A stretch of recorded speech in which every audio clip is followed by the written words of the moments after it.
Hi అండి, welcome back to our channel ST Telugu vlogs and cooking videos. ఈరోజు మనము హెల్దీగా బెల్లం పూరీలు ప్రిపేర్ చేసుకుందాము. ఈ బెల్లం పూరీలు చిన్నపిల్లలు చాలా ఇష్టంగా తింటారండి.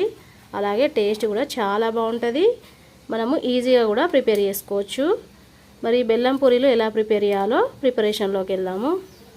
ముందుగా మనము ఒక గిన్నె తీసేసుకొని అందులోకి 1 కప్పు తురుముకున్న బెల్లం వేసుకోవాలి.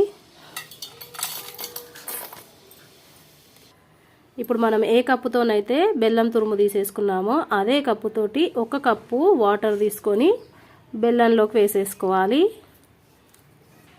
ఇప్పుడు ఈ బెల్లంలో వేసిన వాటరు కలిసేటట్టుగా స్పూన్ తోటి ఒకసారి మంచిగా కలిపేసుకొని మనం వేసిన బెల్లము వాటర్లో కలిసేటట్టు ఒక 10 నిమిషాల పాటు పక్కన పెట్టేసుకుంటే ఈ బెల్లము మనకి వాటర్లో మంచిగా కరిగిపోతుంది. 10 నిమిషాల పాటు బెల్లాన్ని పక్కన పెట్టేసుకుందాం.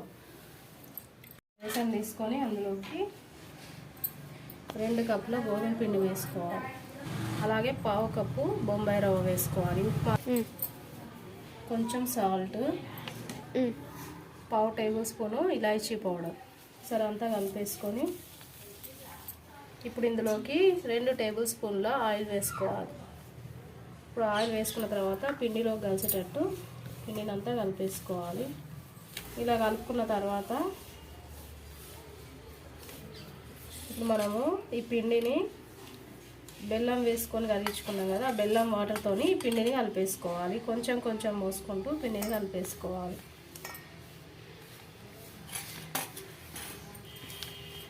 కొంచెం కొంచెం వాటర్ వేసేసుకుంటూ ఇలా పిండిని గట్టిగా కలిపేసుకోవాలి. మనం పూరీకి పిండి కలిపేసుకుంటాం కదా, ఆ విధంగా కలిపేసుకోవాలి.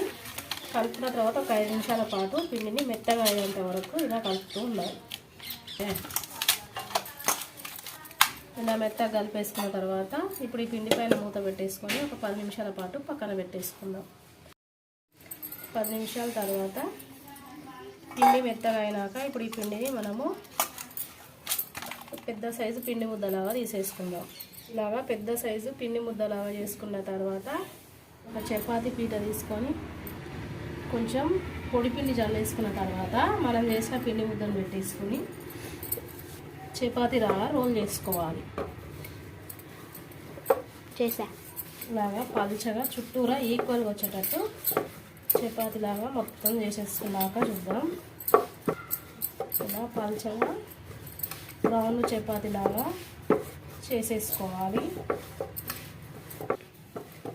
ఇలా చేసుకున్న తర్వాత ఇప్పుడు మనము ఇలాగా రౌండ్ షేప్గా షార్ప్ ఉన్న ఒక గిన్నె తీసేసుకొని ఇట్లా పూరీలాగా కట్ చేసుకోవాలి.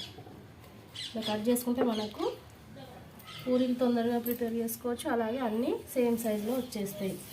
కావాలనుకుంటే మీరు చిన్న చిన్నగా కూడా చేసుకోవచ్చు. ఇలా అయితే తొందరగా అయిపోతుంది అని చెప్పేసి ఇలా చేసుకోవాలి.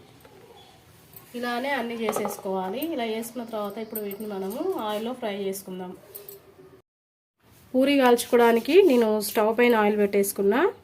ఆయిల్ వేడైన తర్వాత ఇప్పుడు ఇందులోకి మనం చేసుకున్న పూరీ వేసేసుకొని స్టవ్ మీడియం ఫ్లేమ్లో పెట్టేసుకొని పూరీని ఒకవైపు మంచిగా ఫ్రై అయిపోయి పొంగిన తర్వాత ఇప్పుడు ఈ పూరీని ఇంకొక వైపు తిప్పేసుకుందాము.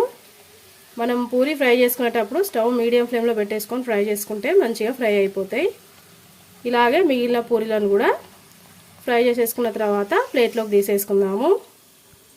ఇదిగోండి, ఫైనల్లీ మనకి బెల్లం పూరీలు అయితే రెడీ అయిపోయినాయి. ఇలా ప్రిపేర్ చేసుకున్న పూరీలు మనకు సాఫ్ట్గా అలాగే టేస్టీగా చాలా బాగుంటాయి.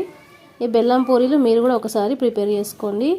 ప్రిపేర్ చేసుకున్న తర్వాత మీకు ఎలా వచ్చింది నాకు కామెంట్ రూపంలో తెలియజేయండి. వీడియో నచ్చితే లైక్ చేయండి. మీ ఫ్రెండ్స్కి రిలేటివ్స్కి వీడియోని షేర్ చేయండి. నా ఛానల్ని కొత్తగా చూసే వాళ్ళైతే సబ్స్క్రైబ్ చేసుకోండి. Okay, bye friends. నెక్స్ట్ వీడియోతో మళ్ళీ కలుద్దాం.